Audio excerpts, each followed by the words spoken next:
Hello and welcome everybody. This is session 21 of the White March DLC for the Pillars of Eternity Lorethrough. We are currently in the Ionni Brathr fragment, which is a fragment of the moon that Andra sent down to Earth into Abaddon. Stopped it with a hammer, he wasn't able to stop it fully, and a large portion of it hit him and killed him. And that's where we currently are.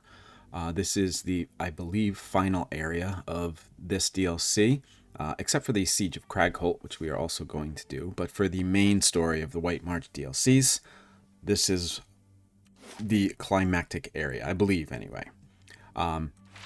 We started exploring this a little bit. We went down this pool here and got attacked by some Lagothoth, but we also got some Greaves down there. And now we are continuing our journey through the fragment to hopefully stop the Eyeless, which are the enormous constructs you're going to see in a little bit. I said constructs, they're actually mage folk, even though they kind of look like constructs. So let's see what we can do to stop these Eyeless. Oh, one other thing. Around here, Andra's hair came out. They looked like tentacles, and they spoke to us, and they told us that in order to stop the Eyeless, we have to ring the hammer against the crystal that will bring the Eyeless to us, and we have to have them destroy the crystal. But in order to do that, we need to stay there, meaning we need to sacrifice ourselves, or maybe just myself, to actually stop the Eyeless. Hopefully it doesn't come to that, but we'll see. Of course.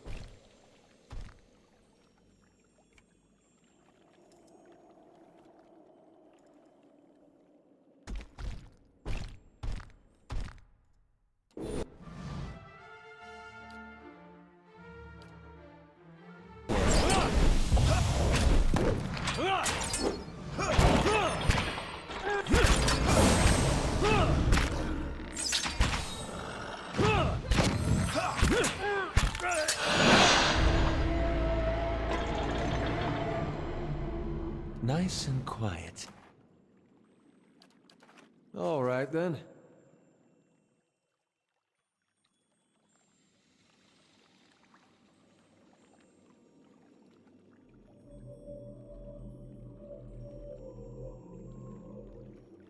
What are you waiting for, Watcher?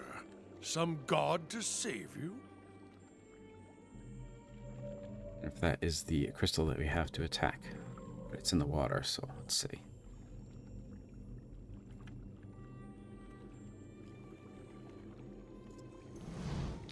A ridge overlooks a broad chamber, half flooded with lake water.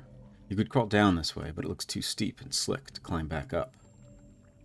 Alright, so that means this is a point of no return. We've already saved, so let's head down.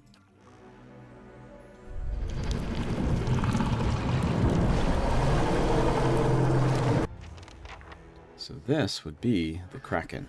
Alright, and in seeing that, I wanted to see last time, because we have been attacked by the Kraken's tentacles. We have not been attacked by the Kraken itself. And there's nothing here yet in the bestiary, so hopefully I remember to go check that out after we are done with this fight.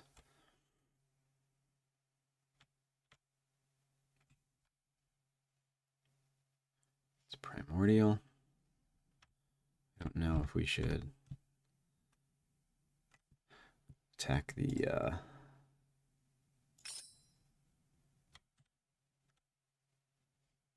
maybe we can't do that. Yep, have to be outside in order to do that.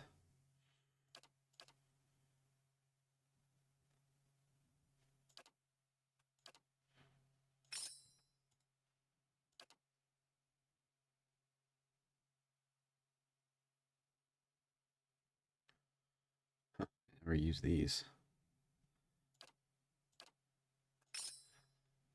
Seems like a few powerful things there.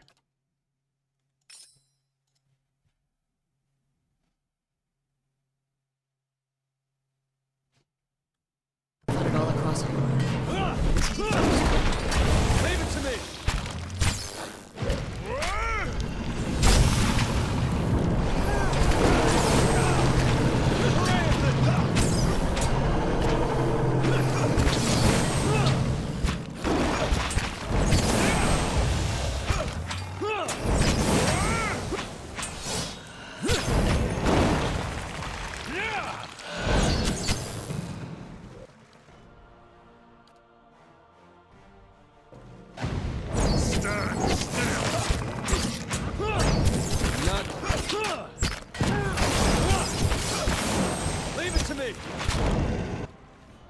Alright.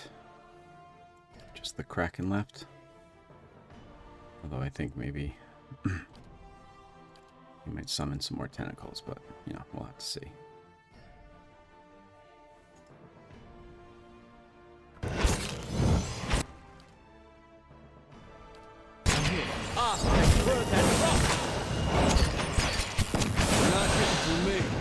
Oh, and here come the Eyeless. That's what it is. Strike the crystal in Ionni Brathr. Oh, the Kraken's dead? Damn, that was fast.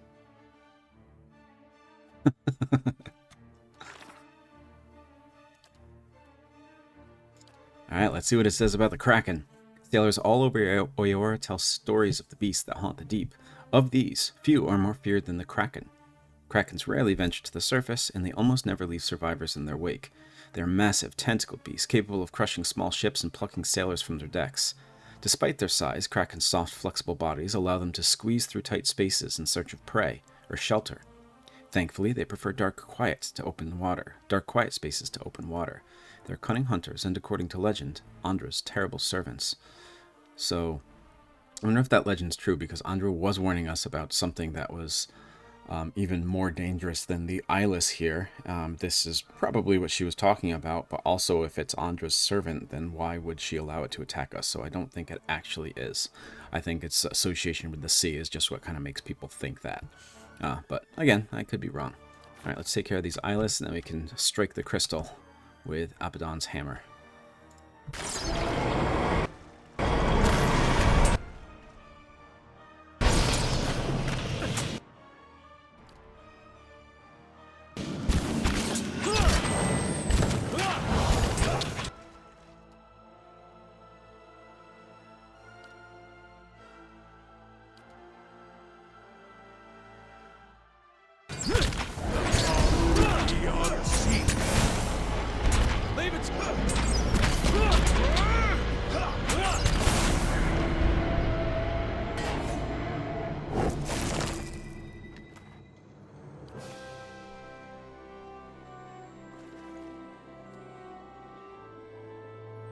All right, then.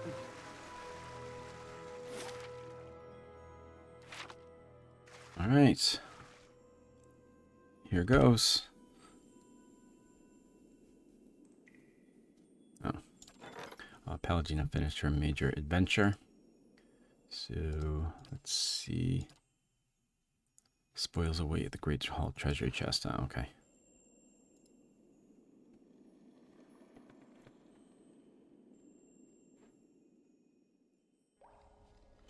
An enormous crystal juts from the wall like a spearhead protruding from a wound. An army of reflections stares back at you from the crystal's perfect facets.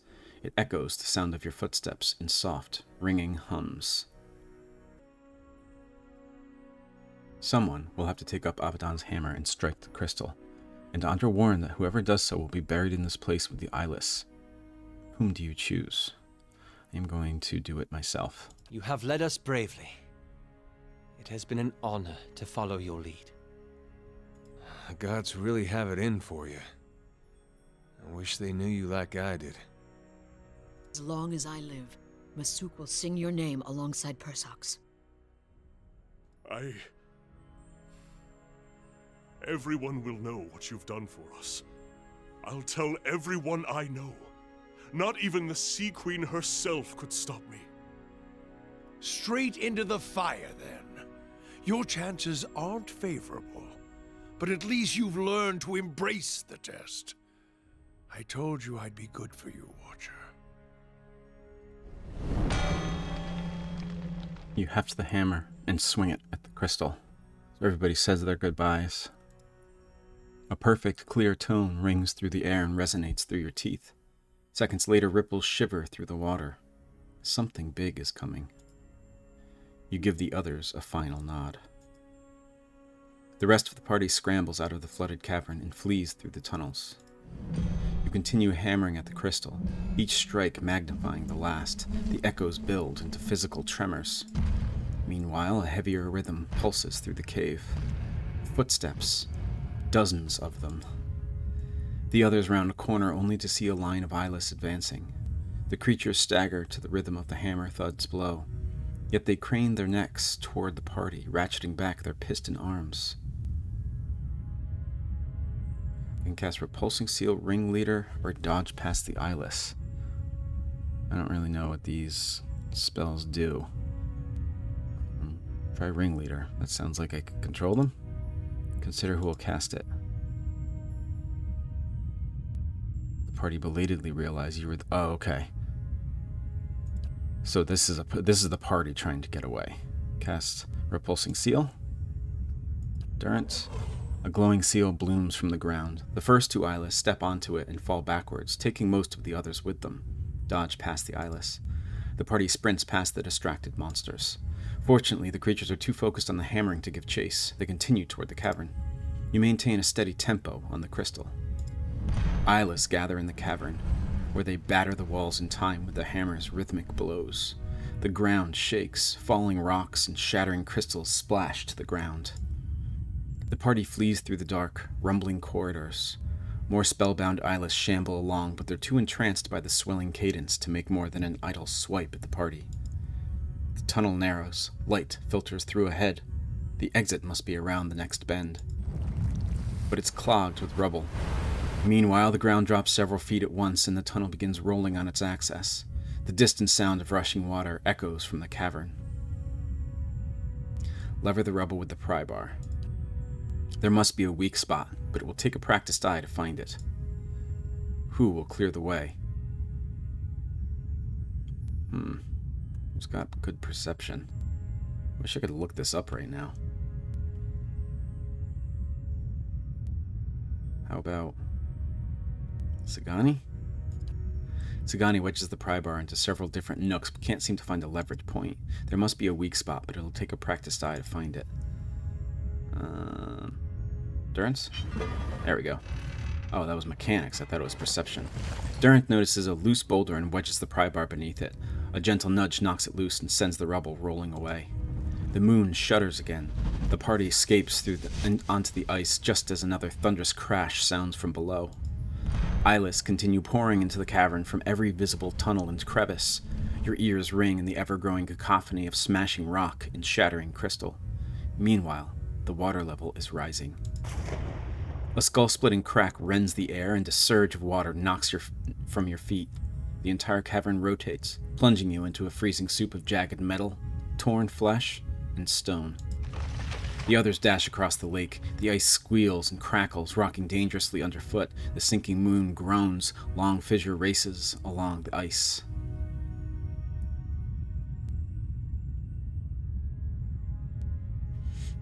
Let's chant. Consider who will cast it. That would be Kana. The words fill the party with vigor. Everyone speeds ahead while the ice cracks harmlessly behind them. At last, everyone reaches the safety of the shore. In the middle of the lake, only the tip of the moon is still visible above the ice. The survivors watch in silence as it sinks into the depths. The world seems to be falling apart in slow motion. You sink into the lake alongside the dark shapes of moon fragments and crushed eyeless. Your limbs ache and your lungs burn. Sparks flicker across your vision. Not sparks, scales. Lagothoth gather in front of you, and you notice something unusual in their iridescent eyes, a spark of uncommon intelligence. You hear a whisper in your mind.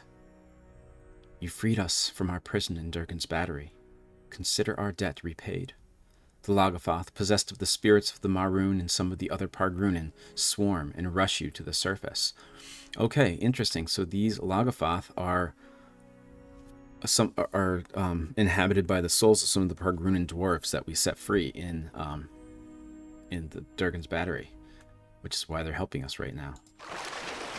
At last, you reach the shallows. You punch through a thin crust of ice and crawl ashore, trembling but alive.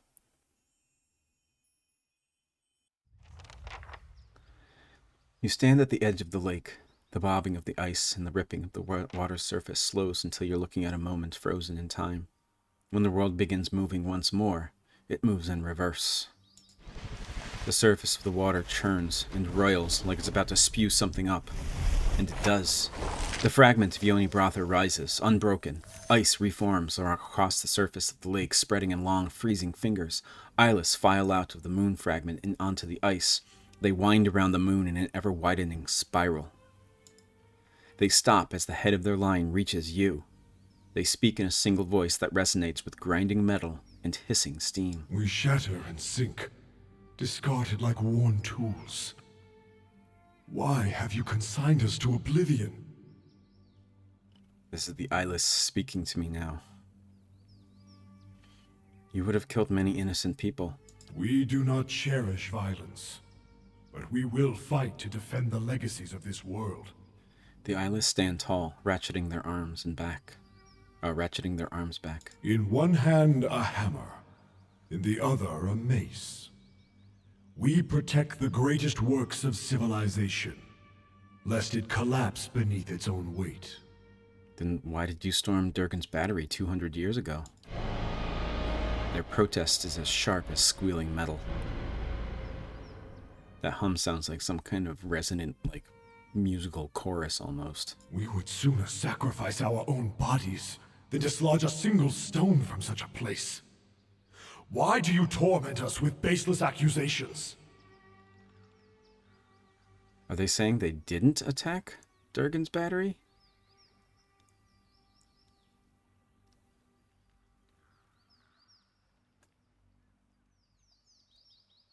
Andra changed you from observer to a destroyer.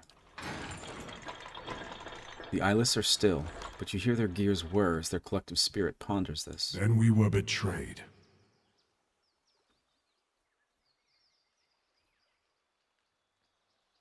Yes, you were transformed against your will. These guys obviously have a will, and they were being used, so I think this is the right answer here. And we were made to betray something we cherish.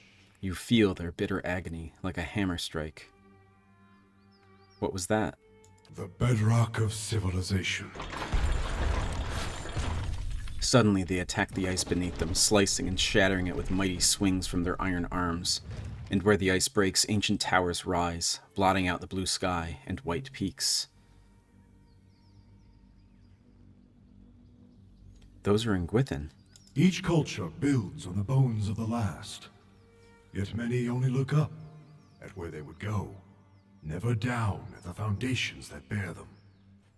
Like a mason who builds a listing tower.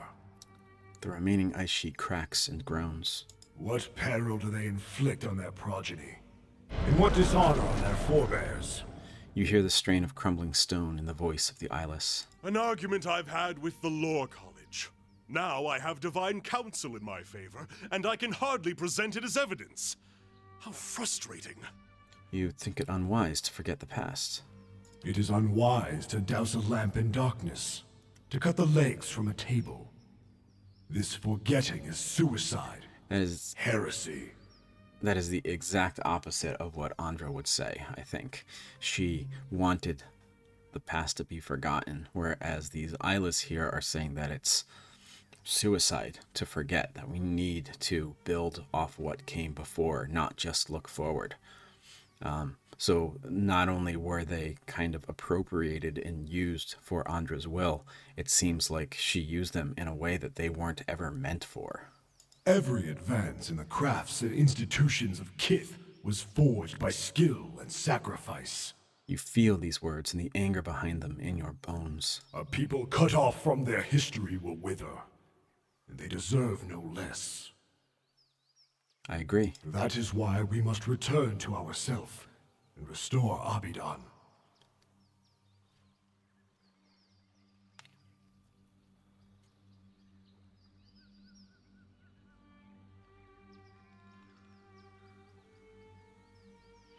So are these Eyeless? Did Abaddon's being shatter and turn into these Eyeless or something? That's what it seems like what's happening.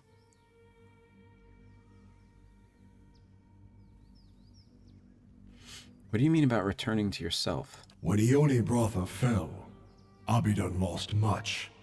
His will to preserve, the memory of how and why he died. But he built us with fragments of his own soul. In returning, we can restore what was taken from him. He built us with fragments of his own soul. In returning, we can restore what was taken from him. So in other words, they can shatter and become Abaddon once again, I think. Very well. Return to yourself, and be the god of preservation once more. We shall see this world and its people restored. A great wind shoves at your back, your ears pop, and you feel for a moment as if all of the air is being sucked from the sky. Suddenly it ends, and you are standing in the snow, looking over Kayrin's scar. The Eyeless disappeared beneath the lake, their bond to Andra finally severed. With this threat ended, hope returned to the White March. Hunters returned to the wildernesses, and travelers to the roads. Tales of the Watcher's bravery replaced stories of monsters in the woods. The villagers of Stalwart busied their hands with work and their tongues with song, eager to seize on the promise of peace. So we were able to do this without sacrificing ourselves. Abaddon's hammer is now forged. Despite being topped by a mere fragment of Abaddon's original hammer, this weapon, now sized for kith hands, is still an instrument of awesome destructive force. The faces of the great hammer's head still bear the tool marks of their creators. Not even the fires of the White Forge could erase Abaddon's work.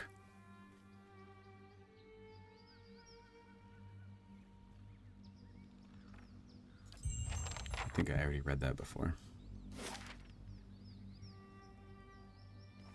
Here's the lake, here's the fragment of Ionni Brathr. So I think that's it for the White March DLC. Let's go see if Stalwart has anything to say to us. Or should we go to the Foundry first?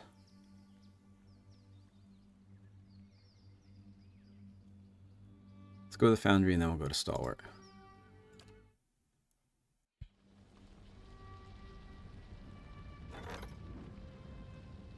So it seems like what has happened here is that in destroying the Eyeless, they were able to basically sacrifice themselves to bring Abaddon back to what he once was. So I think maybe we just revived Abaddon.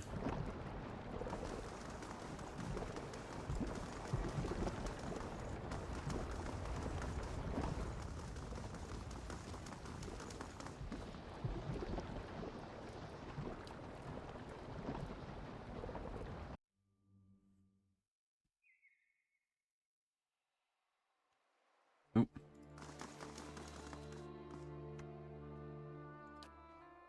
Okay. So nobody's here right now.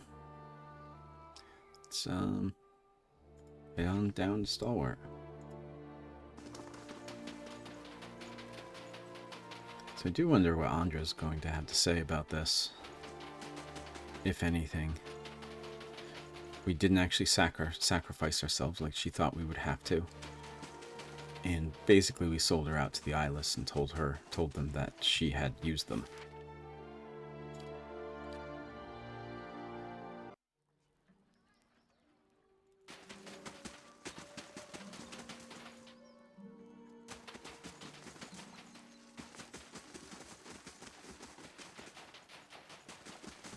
Let's see what Darian says. We've doubled our manpower at the White Forge. He looks grimly resolute. Most folk here are excited, but anxious. There's already news of raid Sarens gathering at the border. Only a matter of time before someone takes a swing at us. But this time, we'll be ready. Alright, so nobody has much of anything to say to us. Let's go to Cadnua, take a rest, and then head on over to Cragholdt.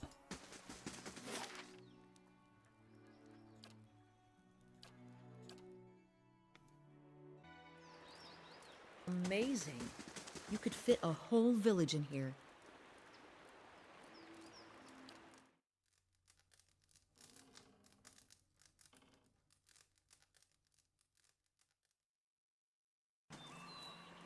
Alright, so before we go to Cragholdt, let's read what the journal entry says. The steward of Cadnua has informed me of a recent conflict on a remote bluff in the Deerwood. The Torn Bannermen, a feared collection of mercenaries, have besieged the manor of a local legend, the Archmage Consulhot. The conflict is over a mysterious magical artifact. The steward believes I should investigate the problem to ensure the safety of Caed Nua. So we have to travel to Cragholdt and investigate the conflict.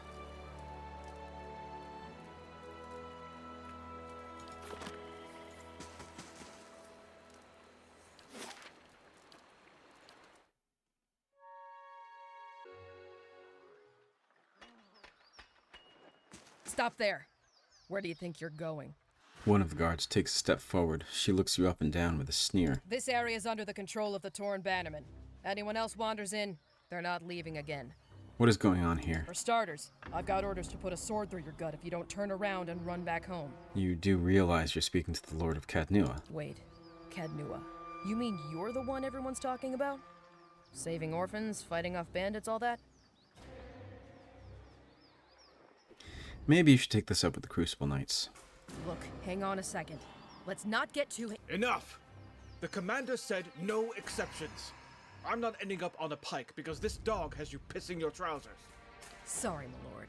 I'm sure the commander will take good care of Caed Nua for you.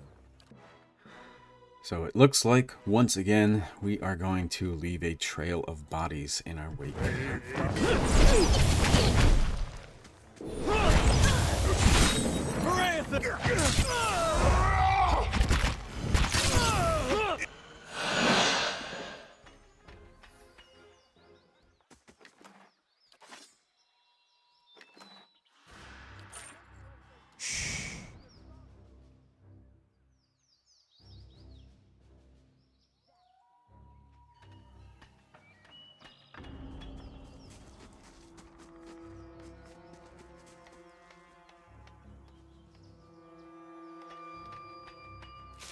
Yeah!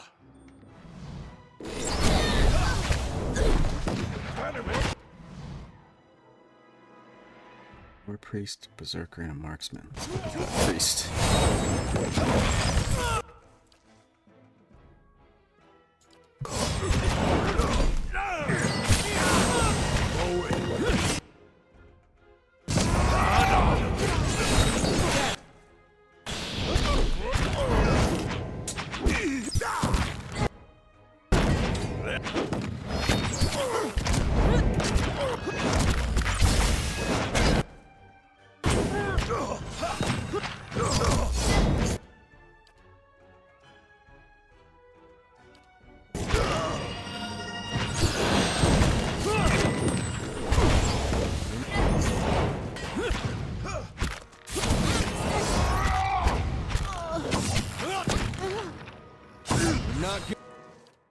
It seems like it's a good thing that I waited to come here. These guys are no joke.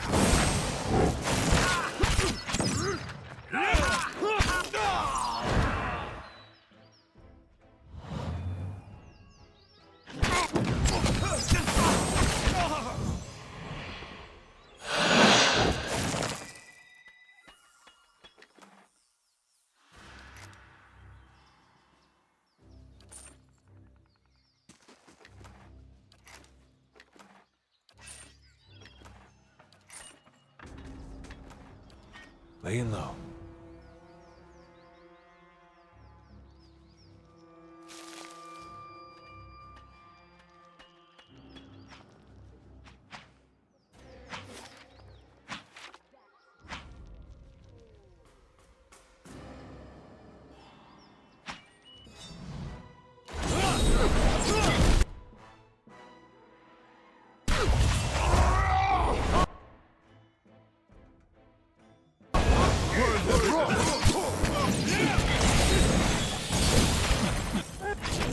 Sacrifice everything to get the mage.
Margaren's fire casts light in dark Okay. places.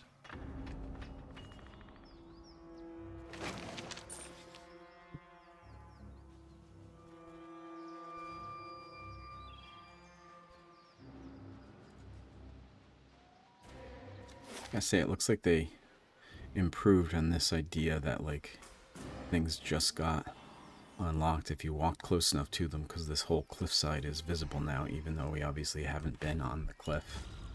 So it seems like they realized people didn't like it when little bits of the map were still darked out.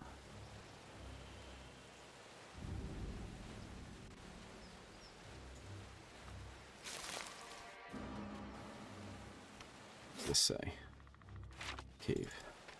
I think that's like a alternate entrance into Cragholdt.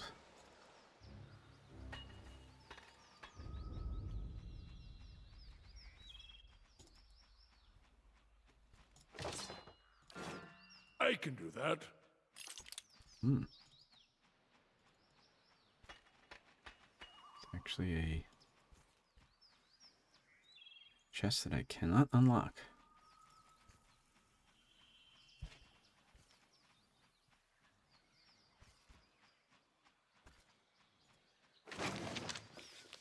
Unsigned letter. Commander Bellerin, proceed to Cragholdt with the utmost haste.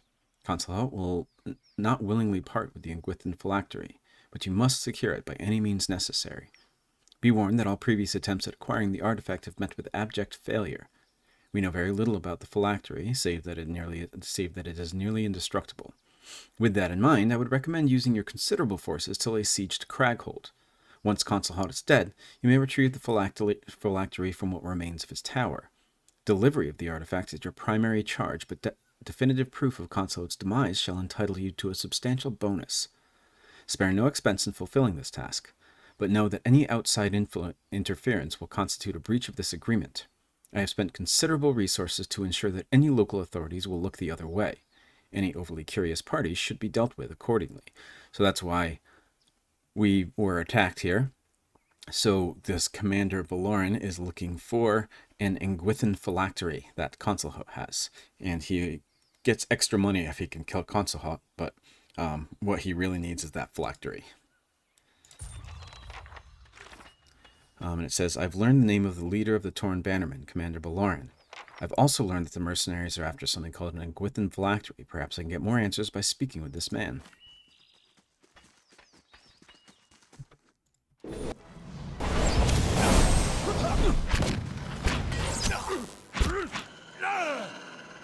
Surprised it was just one guy. Let's see what lies this way.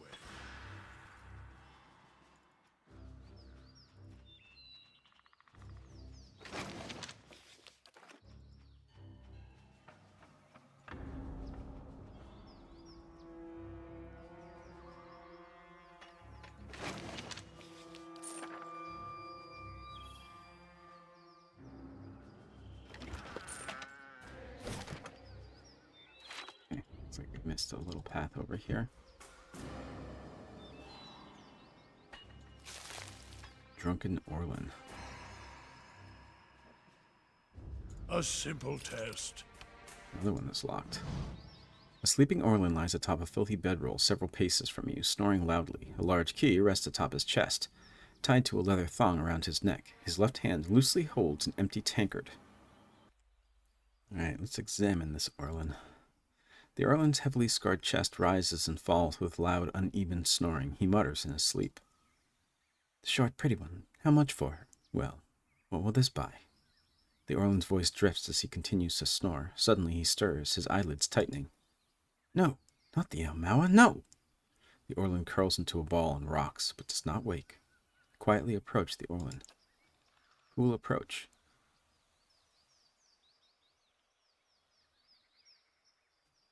I want to see who's got the best stealth before I do this.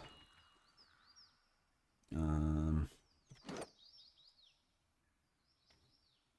think it's either Brathr or Sagani. So Bjartr's 6. Oh, Kana's 8.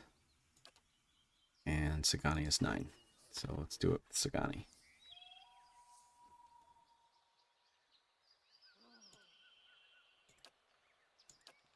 Sagani edges toward the sleeping Orlan. Suddenly, Sagani steps on a twig. A loud crack splits the air. The Orlan sits up, his eyes shifting back and forth under half-closed lids. His gaze settles upon Sagani, crouched suspiciously in broad daylight. His feline eyes go wide as he takes a deep breath. Cast Puppet Master. Before the Orlan can utter a word, he's encircled in a soft glow of magic. Lowering himself back in the bedroll, he rolls into his side, cradling his empty mug like a child's doll. Within a few heartbeats, his snoring returns, but with a steady rhythm that reminds you of a purring cat. Take the key. As Sagani begins to remove the key, the leather thong catches on one of the Orlan's many earrings.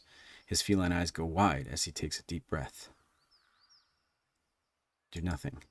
The panic Orlan lets out a blood-curdling scream that echoes through the canyon. Oh, I tried not to kill him. I guess we didn't have to steal a key from him.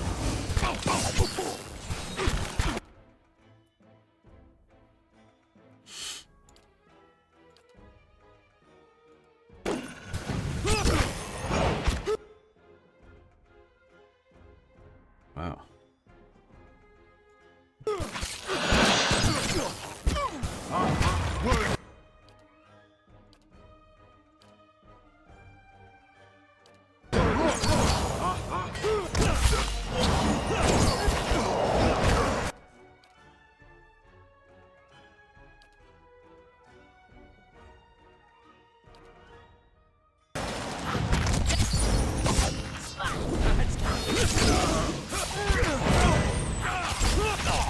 God, they keep coming.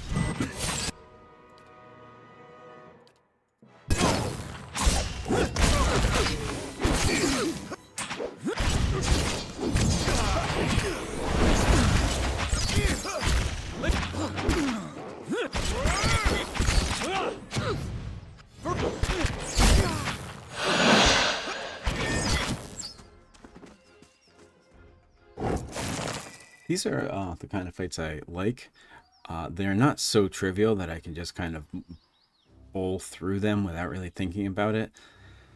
But they're also not so difficult that I have to try multiple times each fight just to try and get through them. So for me, this is the right difficulty. Every once in a while I like something that's more challenging, but for the most of the game, I'm happy with this kind of thing. So we got the Orlan's Key.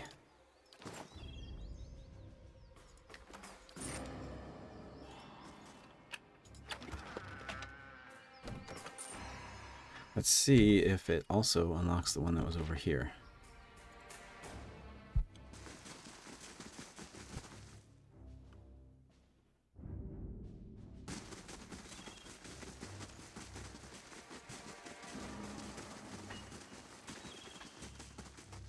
A simple Nope. test. Okay.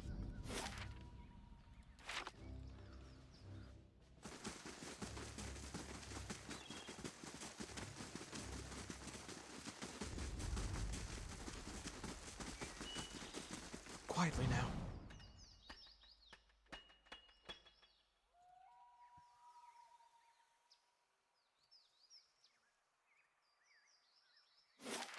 Probably nowhere else to go.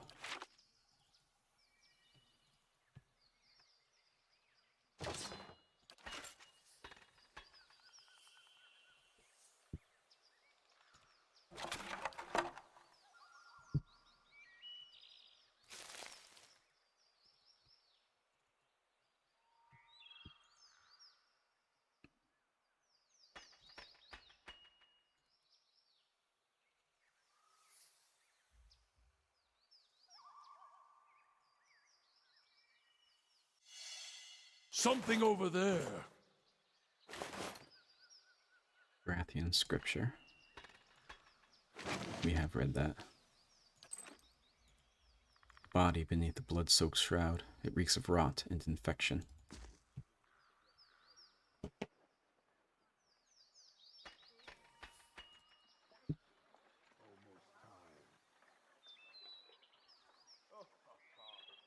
You're not getting through me. Brawler, another brawler. That's a war priest.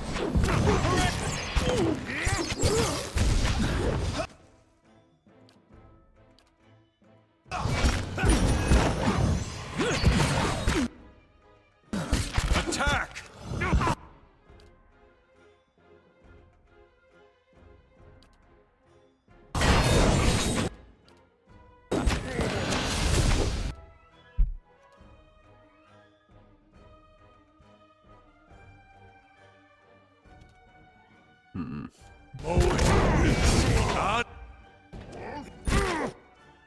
Jeez.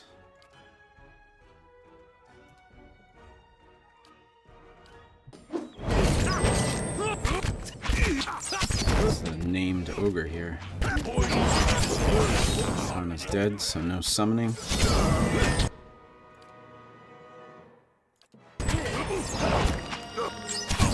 Not getting through me. Oh, Kana's back.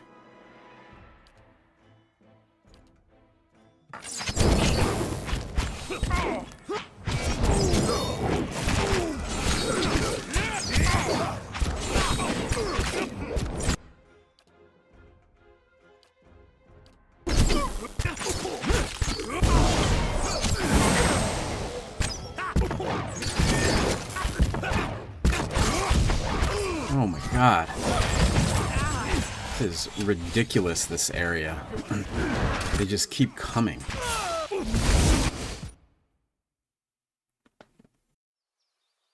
Just as I was praising the difficulty of this area, they throw that at me. Alright. Let's see if maybe we come over this way. Everybody doesn't come from this direction.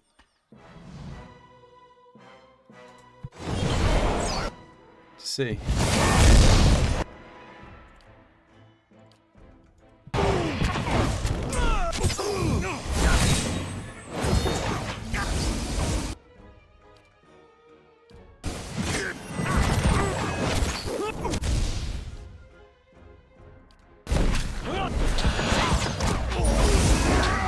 Nope, still coming.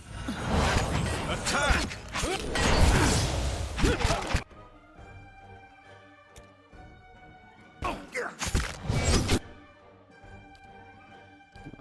Okay.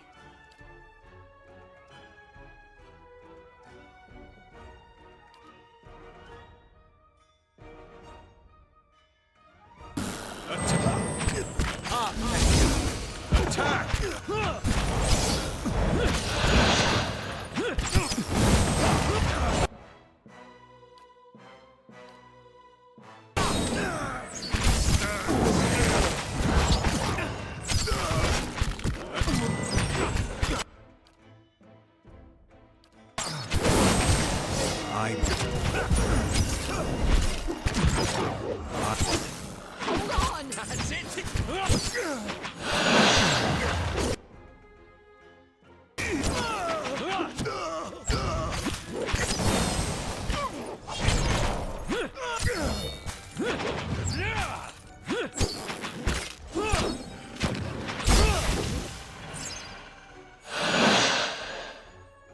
Whew.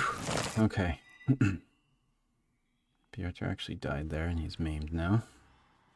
Laying low. Quietly now.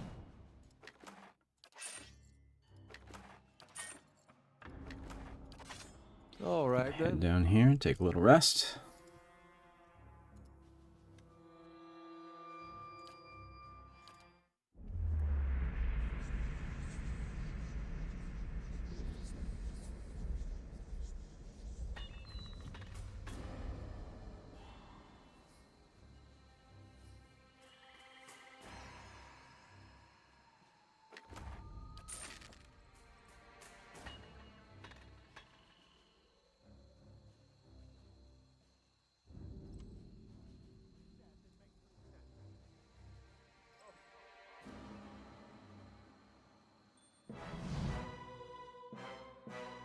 I got a sergeant up here, huh?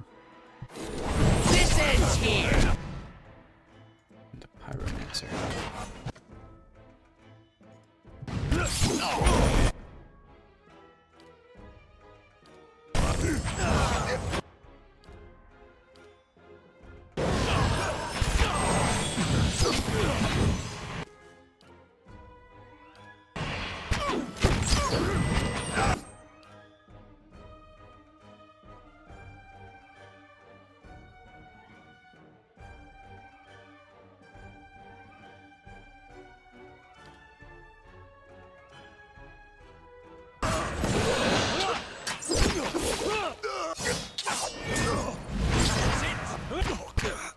I just killed one of the sergeants with Aloth's spell, Nunagoth's Killing Bolt, and it summoned a Spectre, which is nice. Just forget about these kinds of spells, and these fights make me really look and see what I have available to me.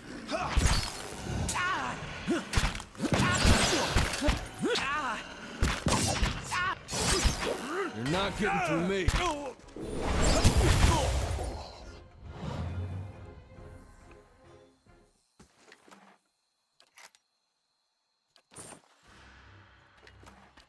All right, then. I'll see what I can find.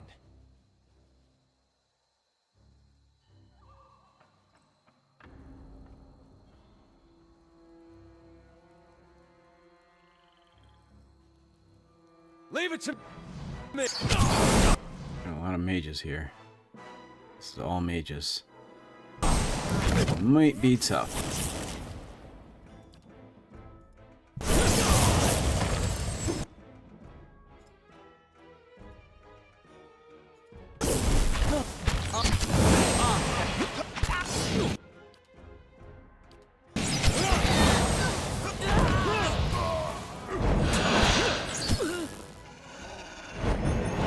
Not too bad. Keeping an eye out.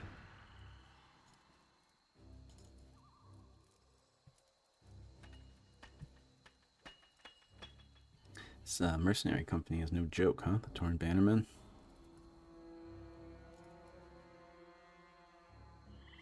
I can see why they are feared.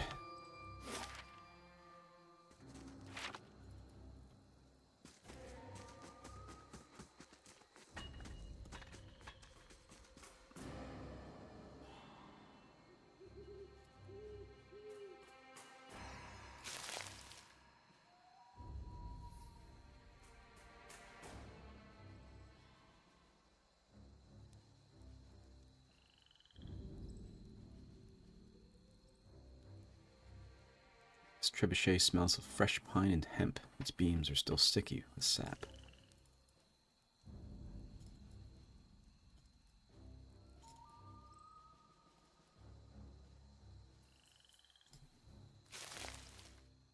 It's strange that some of these are named. I wonder if there is a way to come in here peacefully and actually just talk to the Torn Bannermen. Okay, so this, I'm gonna guess, is where, yep, Commander Baloran is.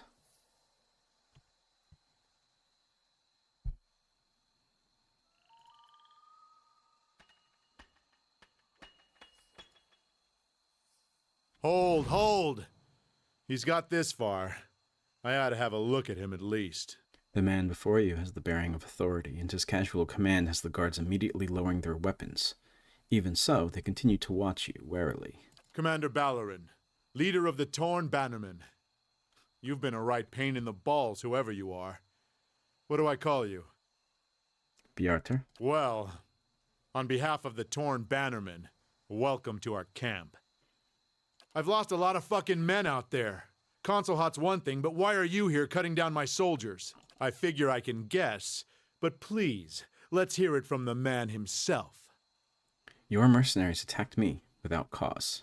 My men had orders to warn off any intruders, without unnecessary bloodshed. Every one of them knows I expect my commands followed to the fucking letter. And God's help the man that slips. No, I'd say you're here for the same reason as the rest of us. A powerful artifact, hidden within the keep. That's bait to tempt any beast. But the artifact is ours.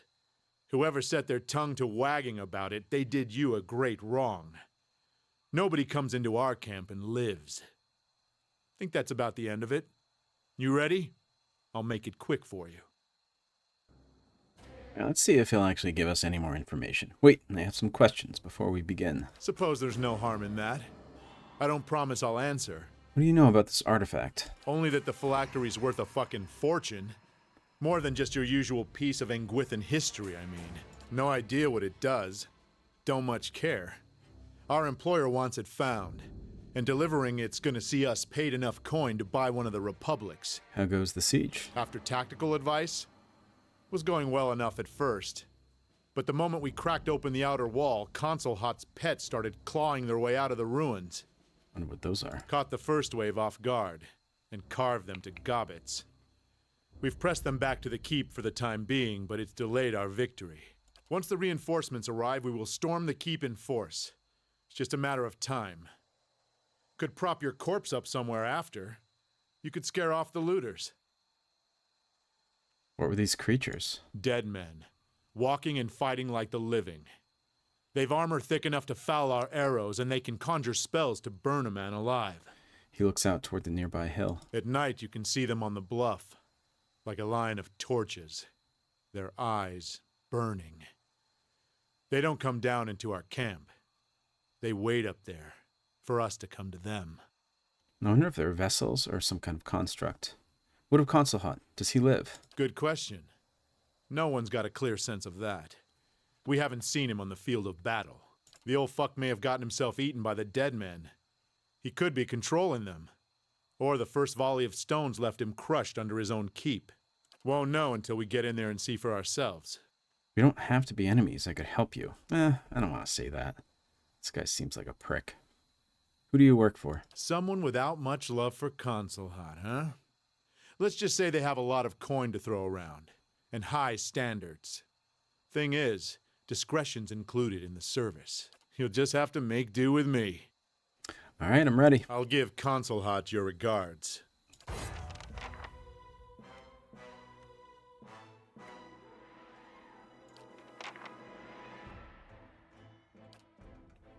This is a good fight too.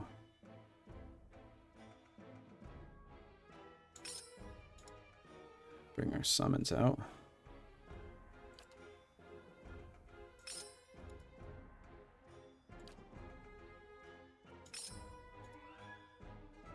Do have a war mage back there. And a priest.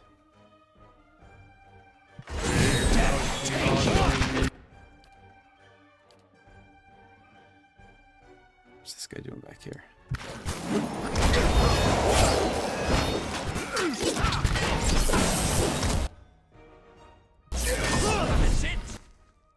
Alright, where's the mage?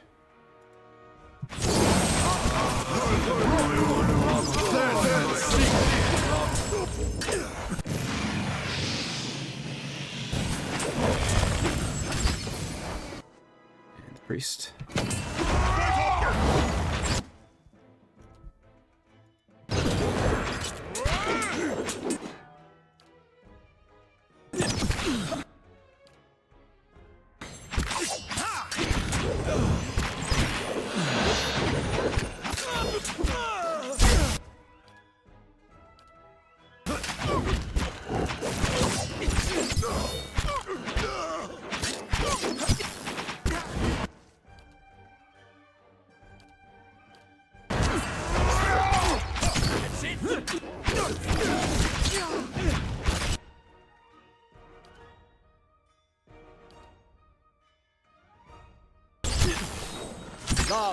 Be on seek.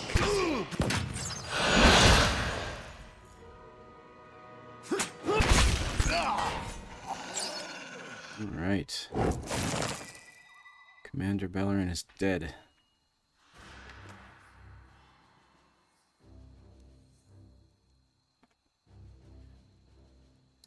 He has the golden scales armor.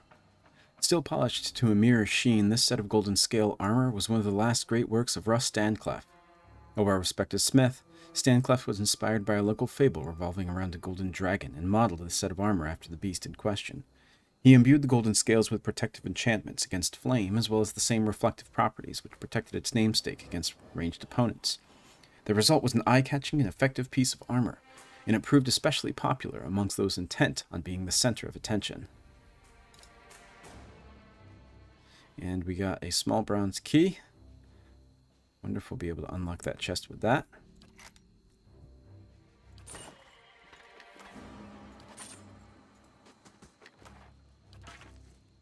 And what does the flame reveal? All right, so, well, we already read that.